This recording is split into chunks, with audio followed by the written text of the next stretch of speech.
বলে চতুষ্পায়ী জানোয়ার।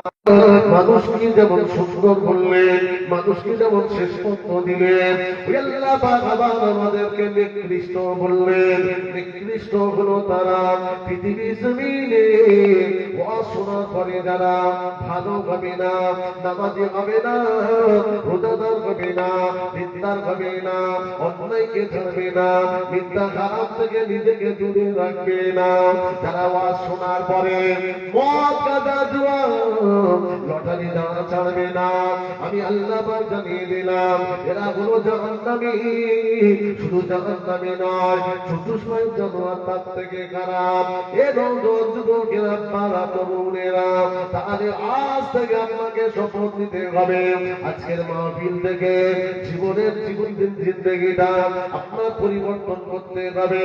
কেউ যদি বেনামাজি থাকে, তাকে নামাজি হতে হবে। সামনে মাহে রমজান, বেরোজগার যদি থাকো, রোজাটা তোমায় রাখতে হবে। পাক মায়ের সঙ্গে সম্পর্ক তোমার দীর্ঘদিনে ছিন্ন হয়ে গিয়েছে। পাক মাকে তুমি ডাকা দিয়ে রেখেছো, বাপ মা তোমার প্রতি বেজার হয়ে আছে। আজকের মাহফিল শোনার পরে বাপ মায়ের কাছে যাবে, বাপ মায়ের হাত তার পাটা জড়িয়ে ধরে কাঁদবে আর বলবে, আমি ভুল করে ফেলেছি, মাফ করে দিন। আম্মা জান আপনি ক্ষমা করে দেন। বাপে মা যদি ক্ষমাটা করে দেয়, আল্লাহর কসম বলছি আল্লাহ পাক আপনার উপরে রাজি হয়ে যাবে। সুবহানাল্লাহ। বাপ মা যদি বেজার হয়ে যায়, আল্লাহ পাক বাপ মাকে ভাত দেয় না, প্রতাপপুরে গরু দান করে, আছে না নেই? বাপ মাকে ভাত দেয় না, মিলাদে 1000 টাকা চাঁদা দিয়ে সুবহানাল্লাহ বলে, আছে না নেই? আমি প্রথমে বলেছি শরীরের থেকে খারাপ, আবার বলেছি তোমরাই উৎকৃষ্ট, তোমরাই জান্নাতি, তোমরাই শ্রেষ্ঠ। জমিনে যত মাখলুক, সমস্ত মাখলুকাতের শ্রেষ্ঠত্ব দান আমি আল্লাহ তোমাদের করেছি। জোরে বলুন সুবহানাল্লাহ। আমরাই জান্নাতি, আবার নিকৃষ্ট। কারা?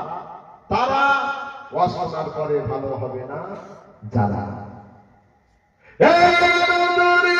ওয়াজ শোনার পরে এই জমিনে যারা ভালো হবে না, এরা যখন মারা যাবে, এরা কবরে যাওয়ার পরে ওই কবরে আযাব হবে, ওই কবরে আল্লাহর গজব হবে। আল্লাহর ফেরেশতা চলে এসে আপনাকে সওয়াল করা হবে, ওই সওয়ালের জবাব দিতে পারবে না। আল্লাহর ফেরেশতা আল্লাহর হুকুমে তোমার মারবে। শুধু তাই নয়, আপনার ইলা ইয়াউমিল কিয়ামত পর্যন্ত হবে কবর হবে।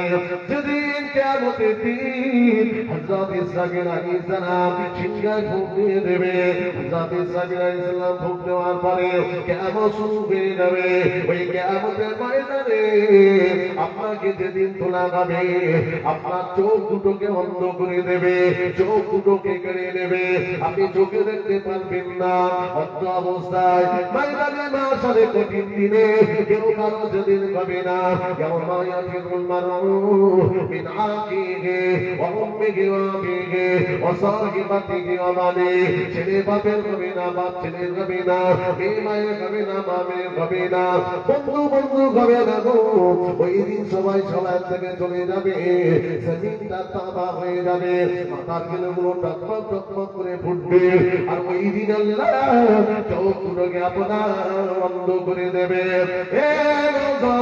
যুবকেরা পারা ওই সময় বান্দা কাঁদবে, চিল্লে বলবে, ও রাব্বুল আলামিন আল্লাহ পাক, আজকে আমার ময়দানে কেন আপনি চোখ দুটো কেড়ে নিলেন? এই কঠিন মুসিবতের দিনে আল্লাহ আপনি কেন অন্ধ করে দিলেন? রব্বে লিমা হাশারতানি আমা। আপনার এই কুকীর্তির জন্য কি আপনার অসুবিধা হচ্ছে? খালি কত ছেলে আছে, কত বাপ আছে, কত ভাই আছে, শুনছেন আপনারা? বোনের সম্পত্তি মেরে বসে আছে, দুই ভাই বোনের সম্পত্তি ঝেড়ে খেয়ে মিলাদে গিয়ে সুবহানাল্লাহ, আবার ও আবার মিলাদের পক্ষে আছে না? ভাই চাচা ভাই জমি মেরেছে, অমুক ভাইয়ের মেরেছে, চাচার জমি মেরেছে।